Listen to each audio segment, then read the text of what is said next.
Hi friends, స్కాట్లాండ్లో వెలుగులోకి వచ్చిన సుమారు 2000 ఏళ్ల నాటి సమాధి శాస్త్రవేత్తలకు ఆసక్తికర ప్రశ్నలను తెరపైకి తీసుకొచ్చింది.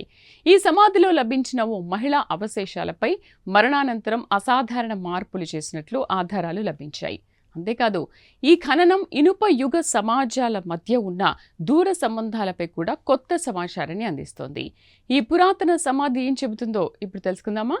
ఈ పరిశోధనను బ్రిటన్లోని యూనివర్సిటీ ఆఫ్ యార్క్కు చెందిన డాక్టర్ లారా కాస్టెల్ నవారో నేతృత్వంలోని బృందం నిర్వహించింది.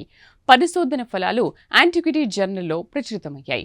స్కాట్లాండ్లోని లోచ్ బొరాలి ప్రాంతంలో లభించిన 2 వ్యక్తుల అవశేషాలను శాస్త్రవేత్తలు విశ్లేషించారు.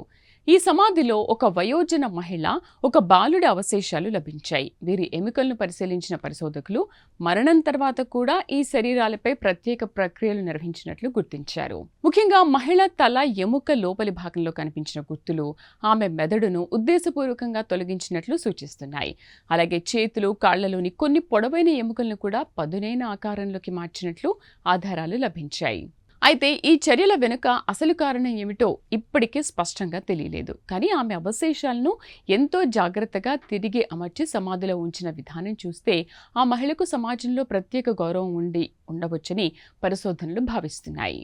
ఐసోటోప్ విశ్లేషణ ప్రకారం ఈ 2 లోచ్ బొరాలీకి దాదాపు 80 కిలోమీటర్ల దూరంలో పెరిగి ఉండవచ్చని తేలింది. మరోవైపు పురాతన డిఎన్ఏ విశ్లేషణ వీరికి స్కాట్లాండ్లోని ఇతర ప్రాంతాల ప్రజలతో కూడా జన్యు సంబంధాలు ఉన్నట్లు వెల్లడించింది. అంతేకాకుండా ఈ 2 ఒకరికొకరు దగ్గరి బంధువులేనని పరిశోధకులు గుర్తించారు. వీరు మాతృవంశం ద్వారా 2వ తరపు బంధువులు అయి ఉండే అవకాశం ఉందని చెబుతున్నారు.